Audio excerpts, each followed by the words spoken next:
खेरपुर नाथन शाह तालुके इंतिज़ामिया जी बेध्यानी सबबि रोलू कुतनि जो आज़ार वधी वियो। शहर जे मुख़्तलिफ़ पाड़नि मीरसन चौक, Trikundi, main bus stand, municipal office ऐं ॿियनि हंधनि ते रोलू कुतनि टोला ठाहे हिकु हफ़्ते में 300 खां वधीक शहरनि खे ॾाढे ज़ख़्मी करे छॾियो।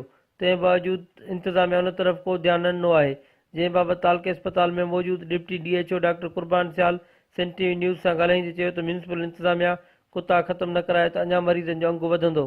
खेरपुर नाथन शाह शहर ऐं उन जे आसपास जे ॻोठनि धणी बख़्श बुगियो, ॿोड़ाला खेर, गोज़ो, भुग, जानमंद कोरेजो, बुरड़ा, खानपुर, बोरली ऐं ॿियनि में रोलू कुतनि जे अज़ाब बाबति शहरनि सिंध TV न्यूज़ सां ॻाल्हाईंदे चयो त रोलू कुतनि खे इंतिज़ामिया ख़तमु करे शहरनि खे जानी नुक़सान खां बचाए।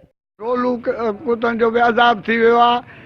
कुतनि मारण जे लाइ को बि तदार कोन्हे। टाउन इंतिज़ामिया त उन तवजो ई कोन था ॾियनि ऐं न निकिरनि था, न को कुतनि खे था मारनि। कुतनि मारण जे लाइ हिन वटि दवाऊं बि आहिनि, पर उहे दवाऊं हे विकिरो करे था छॾनि। उहे दवाऊं त ख़र्च कोन था कनि। रोलू कुतनि जो अज़ाब थी वियो आहे। सॼो ॾींहुं अधु त टाउन में वेठा आहिनि। कुतनि जो तमामु वॾो आज़ार मची वियो आहे, जेके 3 सालनि खां को कुतो हिकु बि न मारायो आहे ऐं माण्हू हली नथो सघे। राति जो नंढा ॿार तमामु परेशान, सुइयूं थो वञनि, कुतो चक थो वञे, तो सुई कान थी हॉस्पिटल मिले। तंहिं करे मां MP MLA खे अपील कंदुमि ऐं चेयरमैन साहिब खे त महिरबानी करे इन ते एक्शन खणे ऐं कुतनि मारण जी कोशिशि करे।